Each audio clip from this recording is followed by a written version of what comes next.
Good morning, good afternoon, good evening, folks. Michael Zuber, one rental at a time, bringing on a featured guest who I have on from time and time again because he is so busy. Mr. Stratton Brown, how you doing, buddy?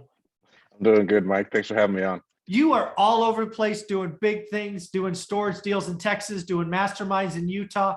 I almost can't keep up, and I track you on Instagram, so you were just all over the place.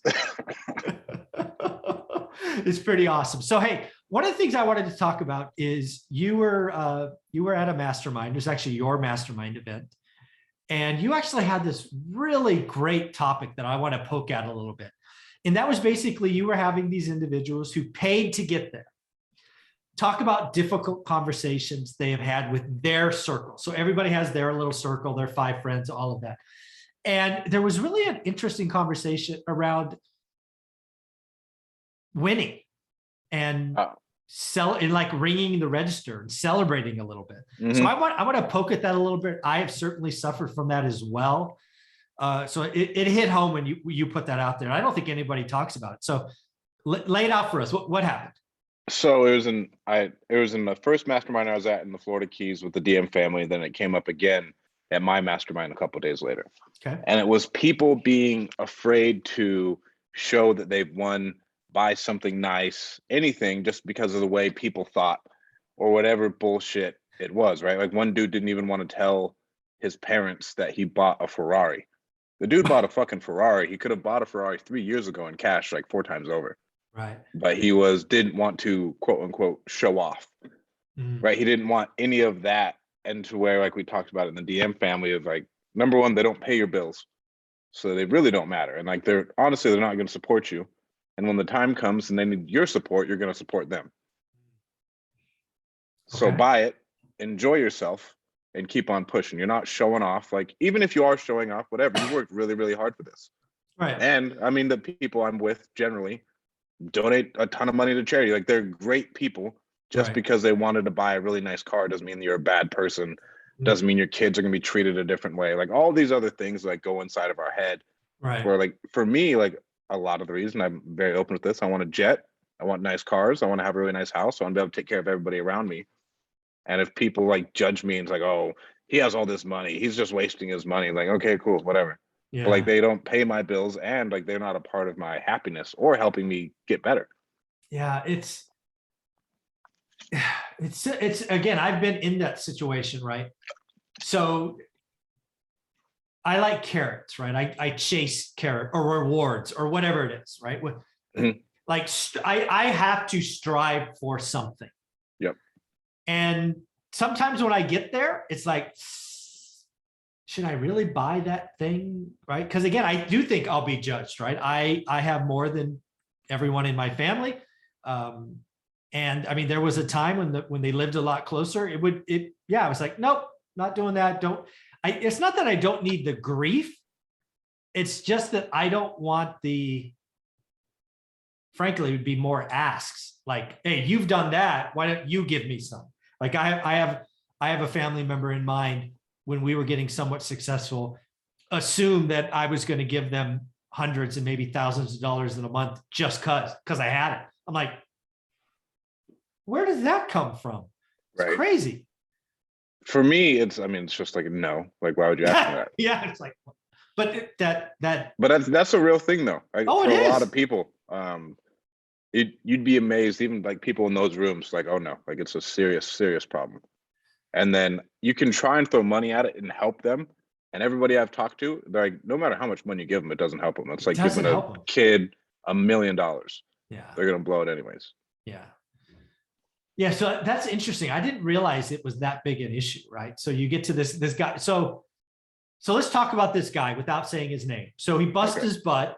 He does all these amazing things. He has clearly success because he could have bought it 4 times over years ago. What was it? Why did he finally why did he finally buy it? I mean, where did he get to?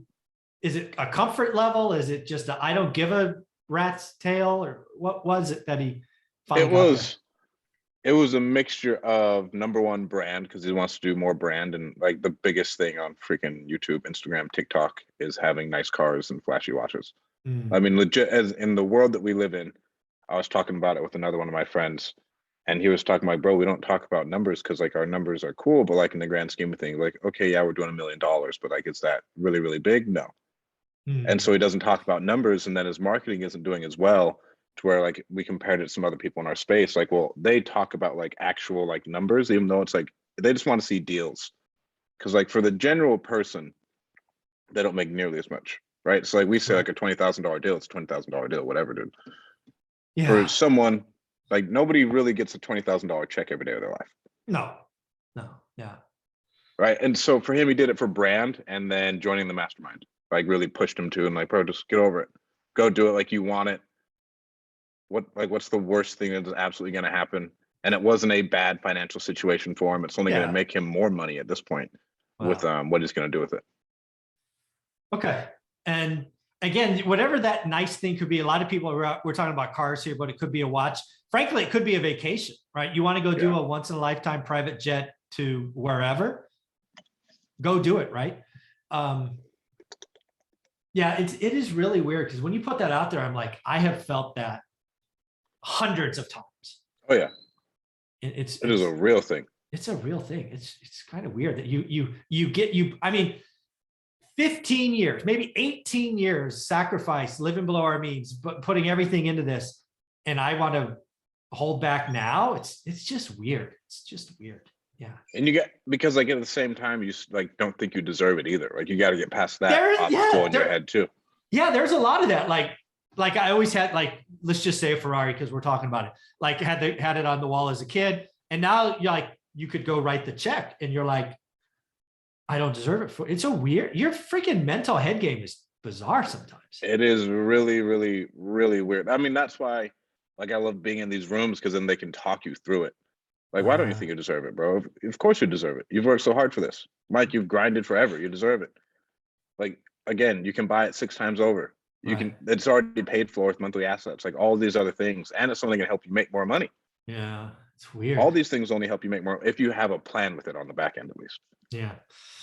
Yeah. So again, you're a big proponent of investing in yourself. One thing I see in you that I'm trying to copy, and I'm by no means any good at it yet, is your mental game. Right? Your mental game is always kind of you're always growing and striving and looking to improve. Where it seems like I personally am like playing defense all the time, trying to block stuff. I see things. Yeah. I think it, and I mean, we're going really deep into the weeds, but I think it comes from a point of lack of childhood trauma, to where like your entire life, well, growing up, right? Like the way we're raised, and like you're raised to think lack, and you're late, and like, and not to think big, and all these other things that compounds, and you got to like deprogram yourself over several years to think bigger, think better, think I can go do more, like go out and strive. And obviously you don't have a problem like making money, but like there's all these other things that like happen to us throughout our life that program us to think one way. You got all these stupid teachers telling you can't be much. You got parents, family members, they may not even be saying it on purpose. No, but you still internalize that. Yeah, I get so all of that is true. Now I get the be happy with what you got, which is just as damning, right? Be comfortable where you, it's like, because I'm still struggling to grow and think where we could take this one rental at a time thing. I struggle with it every day. I have no problem giving back, obviously. Yeah. But how do we, how does it become more and help more people? It's so irritating. I finally got comfortable saying I want to help 1 million people like 6 weeks ago. Took a while. Yeah, I know. You and I talked about it. I'm like, I'm not saying that. Yeah, I might have that goal, but I can't say that out loud. What, are you kidding me? I can't say that. Oh man, my mind is so messed up sometimes. Crazy. You got to get, but I think that's where it comes from, just like knowing you and your background. And then for me, like, I don't know, I've always just wanted so much more. And so I guess I'm actively seeking, like always actively seeking. And I'm really woo-woo. Like my prophet, Bob Proctor, died this week. Bob Proctor, for you guys don't know him, he's like Tony Robbins, but like 95. And he's really big on like vibrations, law of abundance. Law of attraction is a lot more than just like write it down and it comes to you, right? Like, but like having the right mindset, being in the right state, working towards it, all those other things. And I guess I can thank Alan Folio for all that. Oh, very cool. Well, dude, I'm gonna continue to ride your coattails, come to you when I need help, which clearly I still do.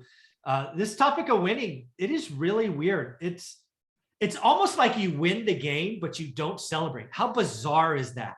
How weird is that? You score a touchdown and you don't dance. Yeah, you're like, who's gonna give you a penalty? Yeah, who's gonna give you a penalty? Go fucking dance. Sorry, I know wasn't it? Yeah, wasn't it Barry Sanders who always said just handed the ball to the ref, like pretend like you've been here before?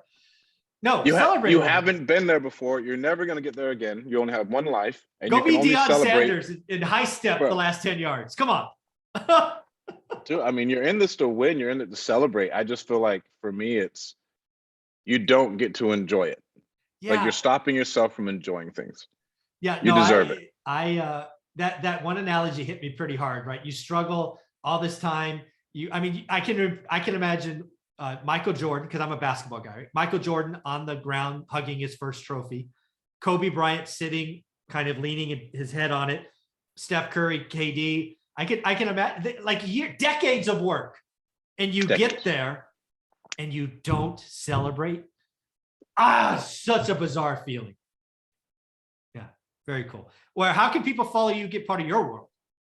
You can follow me on Instagram at StratDaddy, my YouTube StratDaddy, my TikTok is StratDaddy.